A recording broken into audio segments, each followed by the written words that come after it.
teacher I can do in my reading sessions, and what kind of a tips we can have for the children. Let's go to the next one.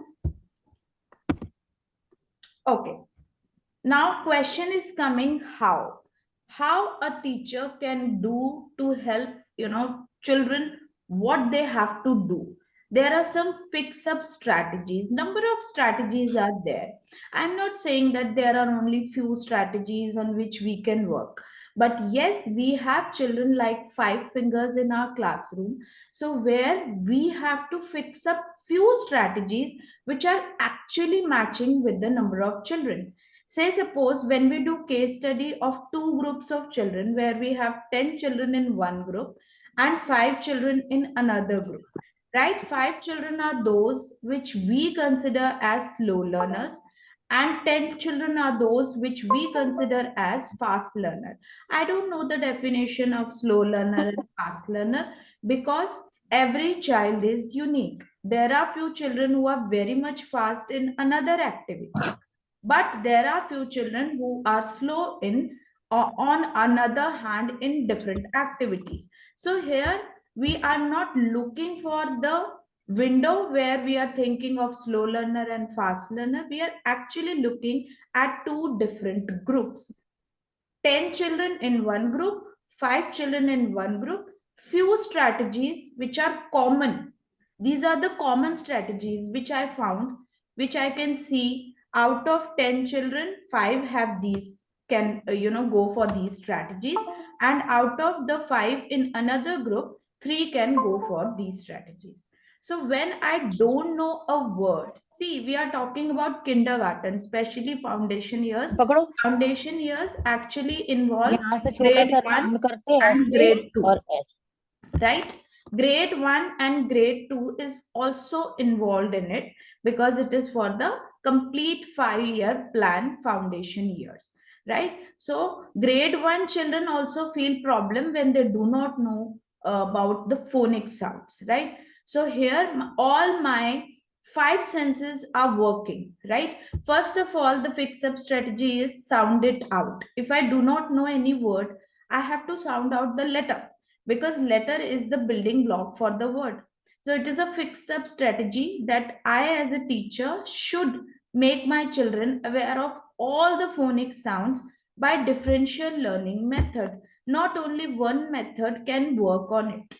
We have to think of at least 2 to 3 differential learning method to make the children comfortable with different sounds, right? Like, say, you can make the children comfortable by picture sounds, by video sounds. So they should be very clear that if any kind of a method come in front of them, they can easily tell the sound of that particular letter, which is actually a building block for a word. Look for parts like, say, if this is the word that, in this word few children do not know about this th sound, but they know about individual sounds. So let them explore, let them think. This is what critical thinking. Let them think, at least let them try, because they do not know that they have to join T and H together. No problem, because these diagraph and all, that will be the next level for the phonics. Let them clear with the first letter sound, right? So if they are comfortable with hat, no problem. Let them read like that. Skip it, then come back. It is like, say, when you are skipping any letter, any word sound, no problem. Let them be in a flow and let them come back to that particular. Uh, who is this? Ma'am, slides are not seen. That is what I'm saying. Is it visible to everyone? Kindly let me know. The slide is visible. Yes, participants.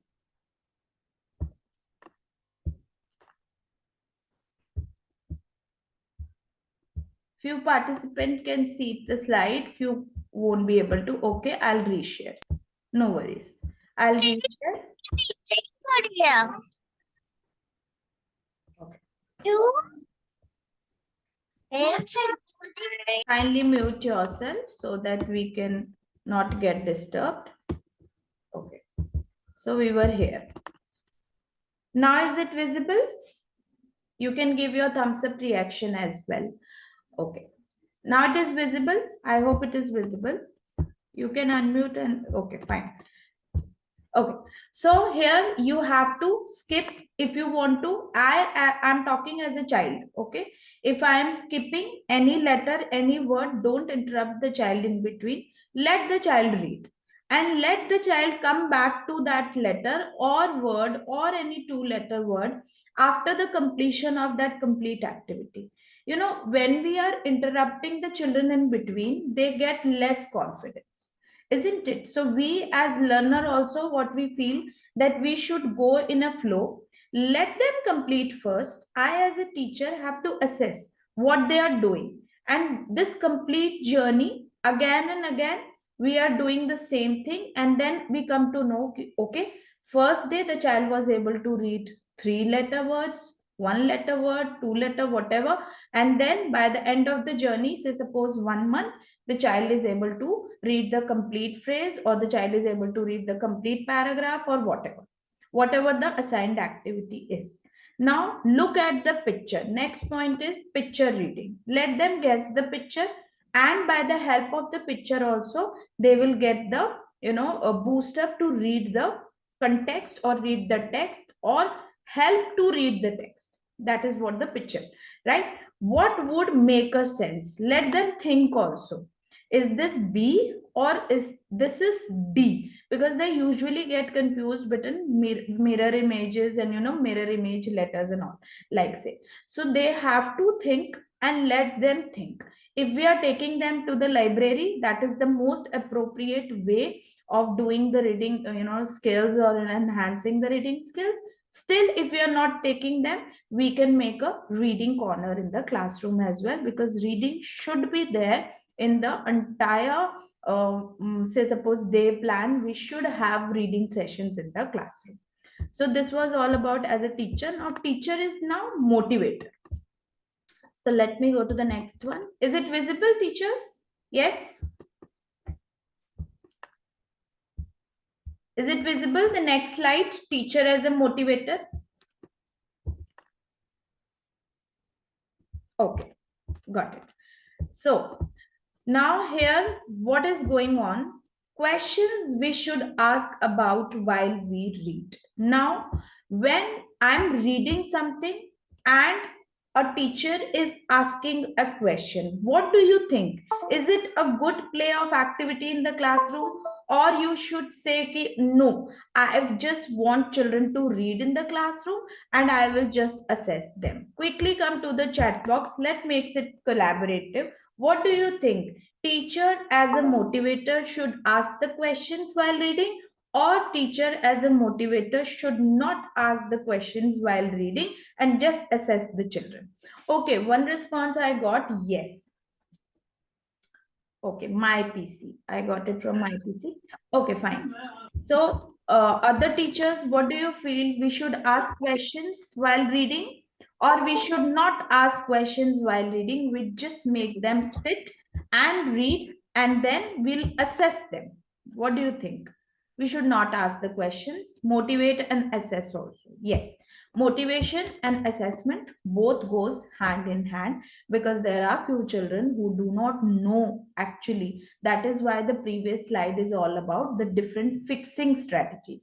Fixing strategies is nothing but to make them understand what they are not getting. That is why fixing strategies were there, right? So there are children who are not able to read that piece, there are children who are able to read that piece. So we have to motivate everyone, and meanwhile we are assessing, because we are able to know who is able to read that piece of word or who is not able to read, right? So asking the question is not a bad deal. You can ask the question, then only you will be able to understand where the lacking point is there. Should not ask questions.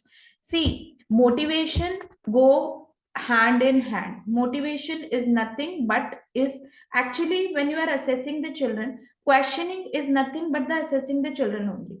You are questioning not like say what is there in the story. You are questioning like say what are you facing. right?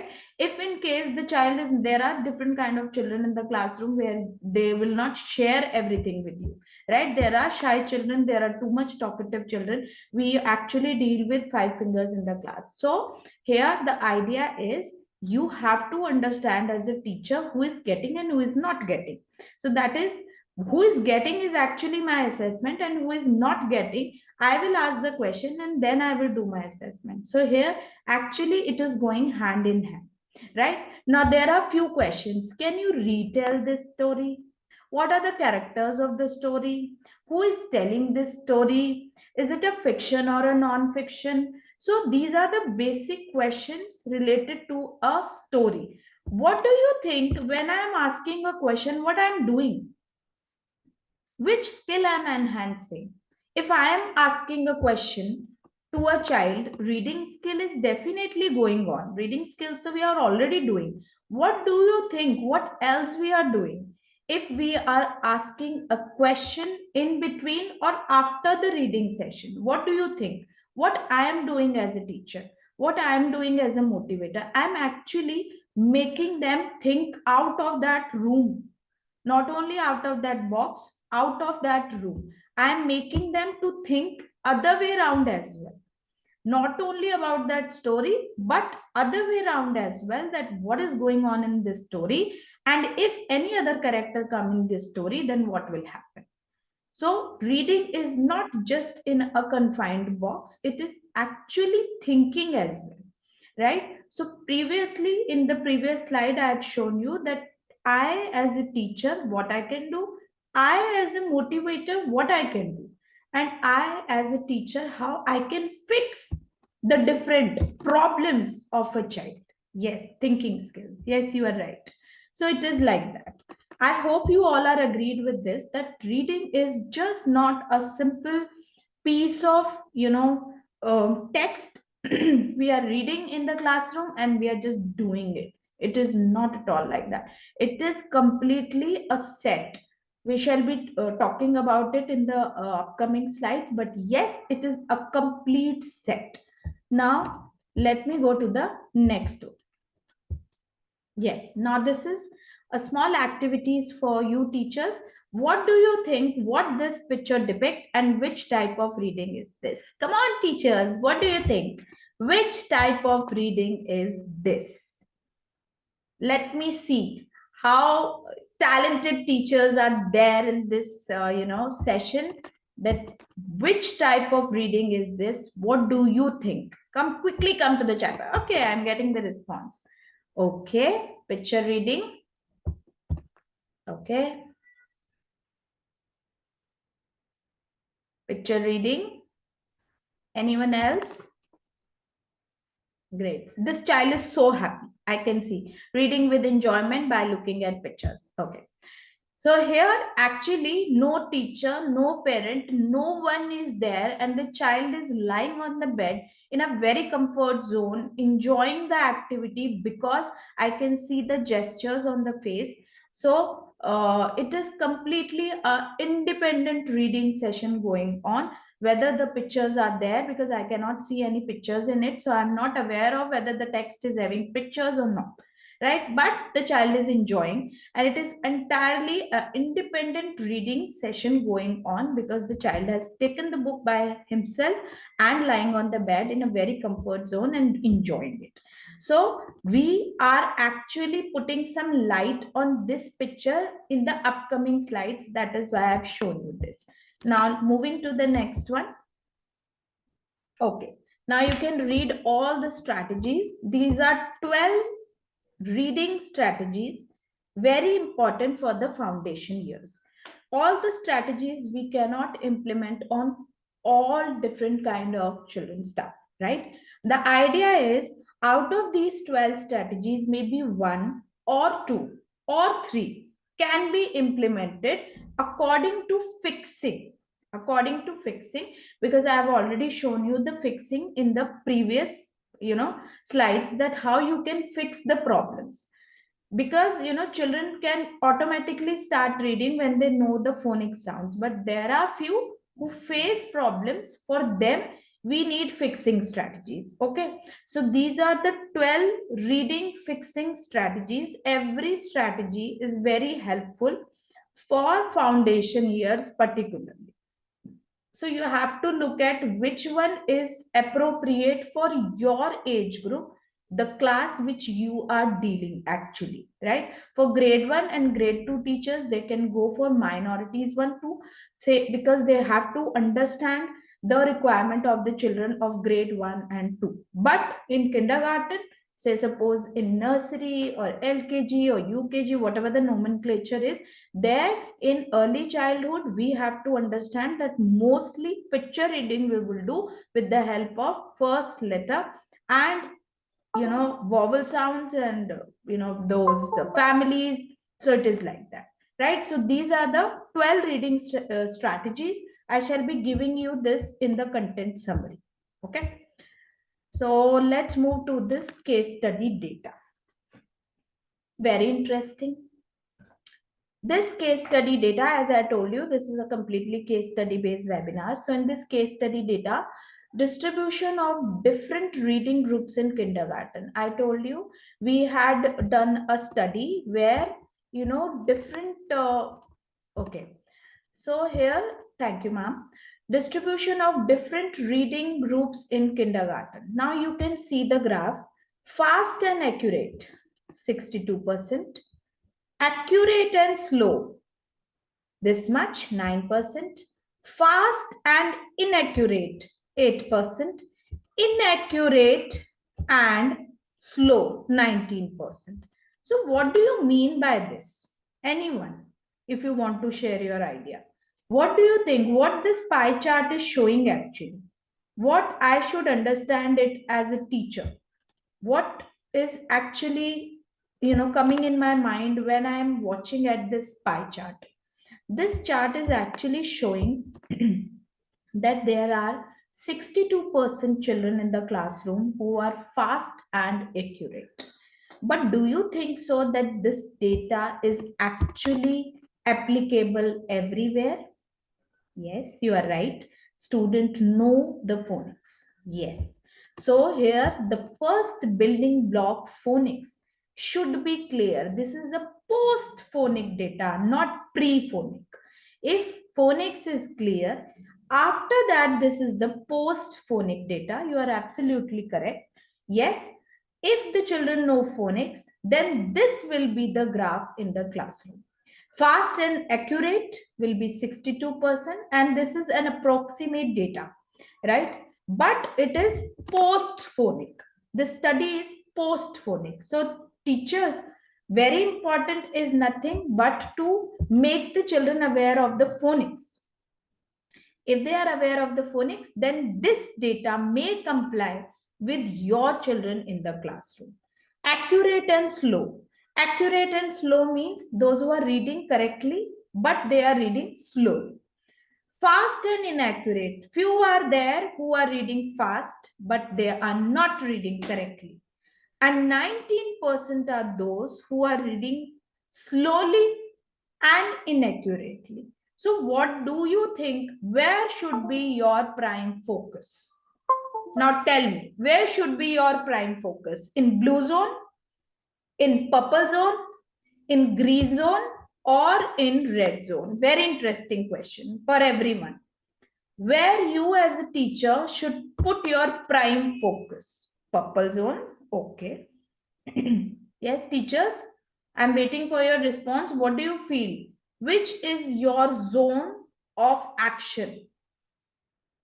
कहाँ पर आपको सबसे ज्यादा focus देना है class में? If you have, this graph in the classroom, purple, red, green, and blue.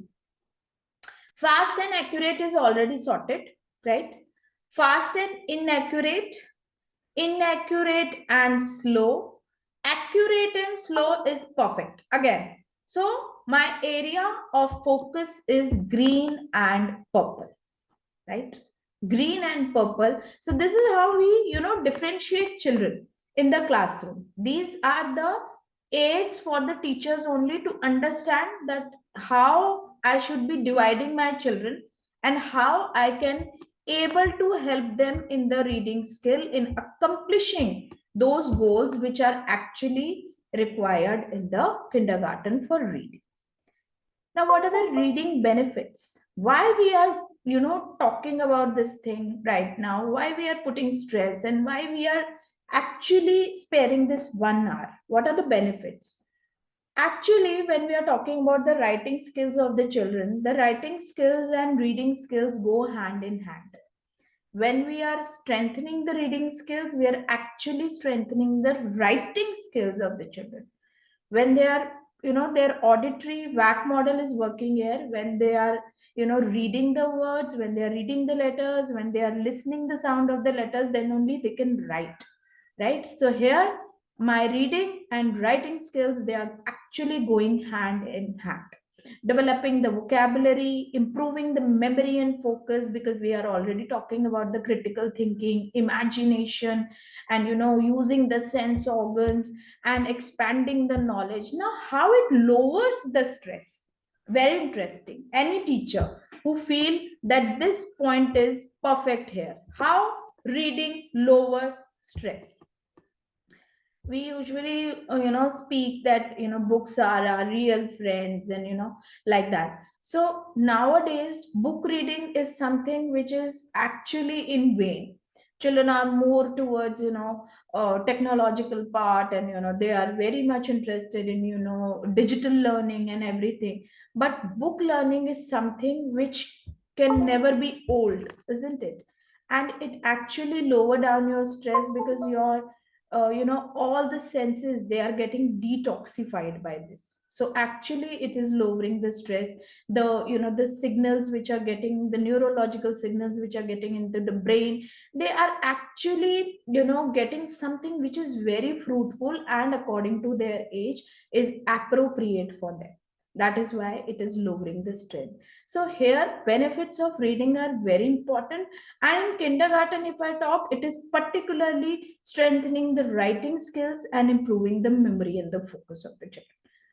So next one is again, what is this? I don't know. Please help me out.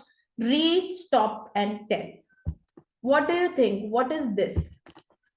Why I've written this? What is this? What do you think? Is it a movie or is it a game? I don't know. What do you think? Read, stop, and tell. Yes, I feel that you have read about gamification. Yeah, gaming learning very much nowadays. Storytelling, yeah, you are right, storytelling. So here we are just reading, and then we are stop, and then we have to tell, right? Or it can be any sort of a game where you are reading, and then you are, the teacher is saying stop, and then you have to tell, or you have to make a complete sentence, or you have to build something or a story, anything. So here again, what I'm doing, I'm not only focusing on the reading skill of my child, actually I'm making the child to speak, that is the speaking skills. And then actually I'm making my child in the classroom to think also. And when a child is not able to tell anything, no worries. Let him or her take another turn, because taking turns in kindergarten is something which is the part of the pedagogy, isn't it? So we can allow the children to take a turn again and again. By this process, you can give influential learning also, and you are enhancing the read. I assure you, within 15 days, when you do the same activity in the circle time daily with the children or in your BG sessions, they will definitely start speaking, looking at each other, understanding the teacher, what the teacher want. So this is a complete journey. It is not just a one day soup. You have to try it again and again, until and unless they understand what the teacher is actually looking forward.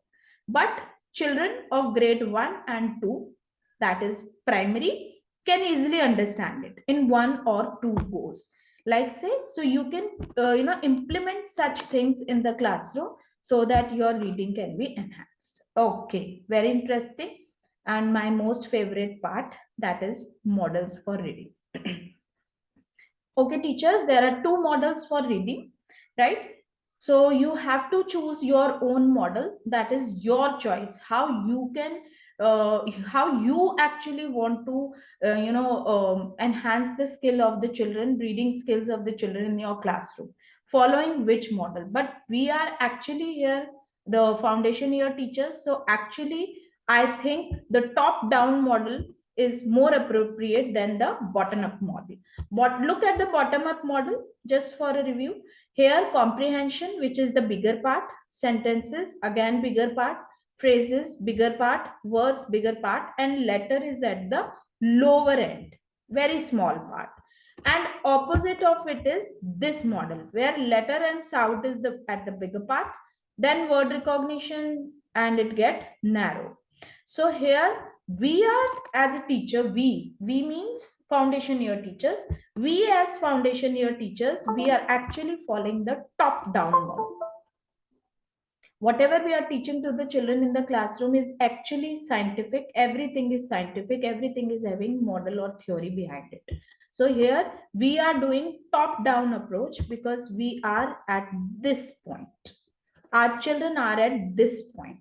But when we talk about grades, higher grades children, they are at this point, comprehension, sentence, for them letters are already done in the lower grades, isn't it? So we as teacher are actually following this one. Is it clear to teachers? Is it visible, teachers? Top down approach to everyone? Yes. Great. So we have to follow this approach in the classroom. That is the top down approach, where we have to put lot of focus on letters and these sounds. After that, we have to go for word recognition. This is the building block. That is why it is very wide in this approach. Now let's talk about the older method and the new version. Okay. Now this is again a brainstorming for the teachers. Which model you feel is this? Which strategy is this? Which model is this? How we can say that reading can be done on the basis of this model? This model is actually for the assessment of the children, right? Old version is also visible in front of you, new version, but this model name is missing here. I want the name of this model. Any teacher, come on teachers, which model is this? Anyone? No one? Come on, which model is this? This is Bloom's taxonomy. I think you have heard about